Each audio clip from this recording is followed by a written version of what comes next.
Desde el seno de la Asociación de Servicios de Prevención Ajenos de Andalucía, en colaboración con el Consejo General de Profesionales de la Seguridad y Salud en el Trabajo, se ha elaborado una propuesta totalmente libre y mejorable para desarrollar un protocolo de evaluación específica para analizar los escenarios de exposición en las empresas activas en conformidad con la amenaza de la enfermedad COVID-19. Nuestro afán es facilitar la labor de los especialistas a la hora de estructurar una evaluación de riesgos. Aunque a priori se considere el efecto del SARS-CoV-2 como un riesgo no laboral, sino más bien una situación de salud pública, es ineludible que en los escenarios de trabajo post-pandemia deberá evaluarse la exposición viral como un agente biológico nuevo emergente. Control banding es un término inglés adoptado para denominar los métodos de evaluación de riesgos mediante la clasificación semi-cuantitativa de la peligrosidad de los agentes biológicos y de su exposición potencial, ofreciendo, según el grado de riesgo, una propuesta de medidas de control. Para ello, los profesionales de la seguridad y salud en el trabajo analizarán 6 aspectos iniciales dotando de una puntuación correlativa en función de las tablas normalizadas para obtener un índice de riesgo, resultado de la suma de las aportaciones parciales.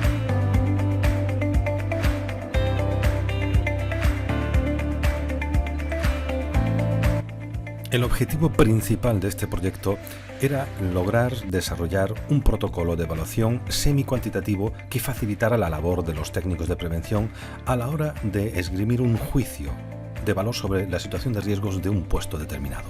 Para ello, como hemos dicho anteriormente, se conformaron 6 aspectos o 6 tablas. Cada tabla corresponde a un factor sumatorio que conformará el índice de riesgo final, el cual, según la cantidad obtenida, tendrá una valoración a la hora de adoptar medidas preventivas. La primera tabla versa sobre el índice de exposición geográfica.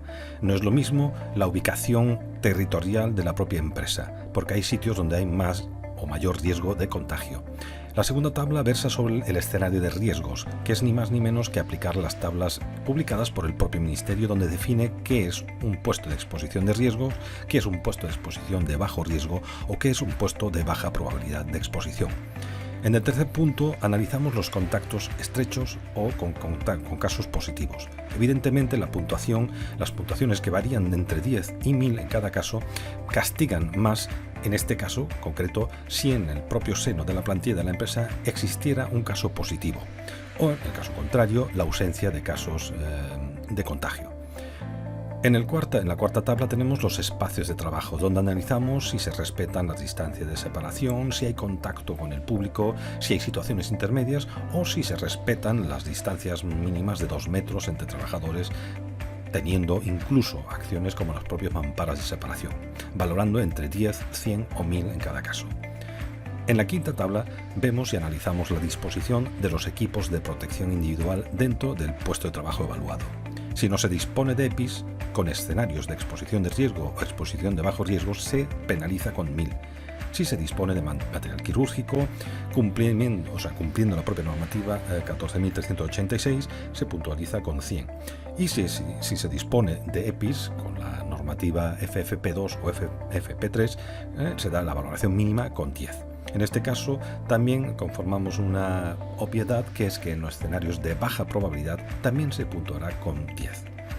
En última instancia, la última tabla versa sobre el índice de ventilación de área de trabajo. Es normal que se tenga que tener en cuenta que actividades al aire libre o actividades en oficinas y despachos no tienen el mismo riesgo, ya que la transmisión del virus por el aire es de extrema importancia a tener en cuenta.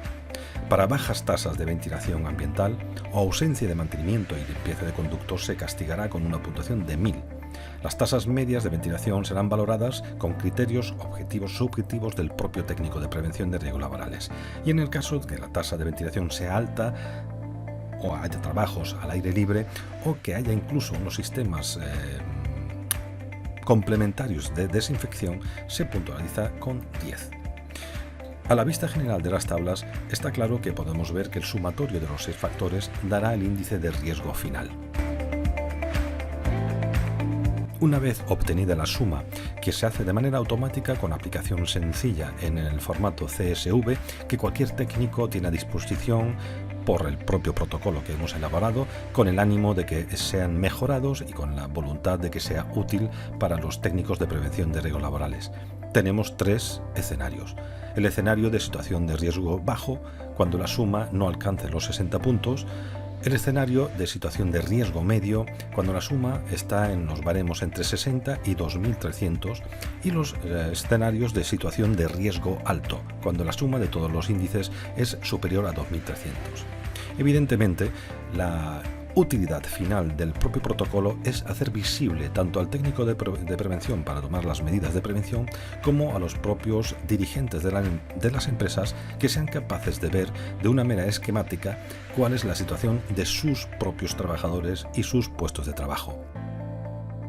Para desarrollar un ejemplo práctico de la aplicación de este algoritmo de evaluación totalmente inventado y totalmente mejorado para todos los técnicos de prevención de riesgos laborales, vamos a suponer la realización de la evaluación de riesgos de un puesto de un operario o operaria en una cadena de montaje de monitores industriales de una fábrica situado en Madrid, capital. Respecto al índice de exposición, tenemos que penalizarlo con 1000, ya que se encuentra ubicado en Madrid, capital, donde el riesgo de contagio es muy alto. El escenario de riesgo, según las tablas del Ministerio, lo considera como perfil de bajo riesgo de exposición y se puntúa con 10 según nuestras tablas.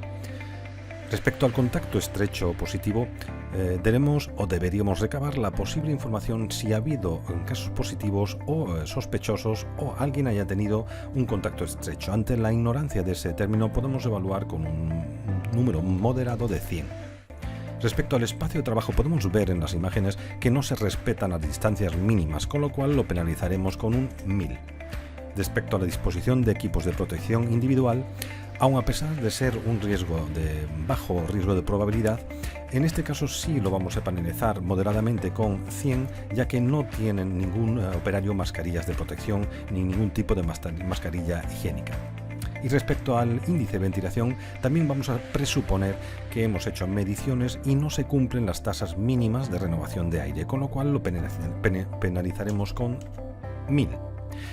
Al hacer estas valoraciones, vemos que obtenemos un valor de índice de riesgo de 3210, lo cual se marca en color rojo, lo que supone un esquema o una banda de alto riesgo. Esto es intolerable, hay que tomar medidas inmediatas, ya que sabéis que el límite de excisión es a partir de 2300 y por lo menos debemos intentar llegar a un riesgo medio. ¿Dónde podemos actuar? Primero, en el parámetro de espacio de trabajo. Si interponemos mamparas o aumentamos las distancias, podemos bajar hasta un valor de 10. En la disposición de EPIs podemos habilitar a todo el personal también con equipos de protección FFP3 o FFP2 mínimo.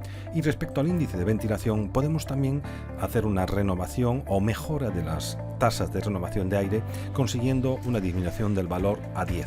Con lo cual el índice de riesgo, como veis, se ha reducido hasta un 50%. Como se comentó en el documento formativo anteriormente, el objetivo de establecer un protocolo de evaluación semi-cuantitativo no es otro que el de facilitar a los técnicos de prevención de riesgos laborales una herramienta libre para mejorarla, para estudiarla y para hacer todos los cambios que se requieran. Como último, no nos queda más que darles las gracias por su atención.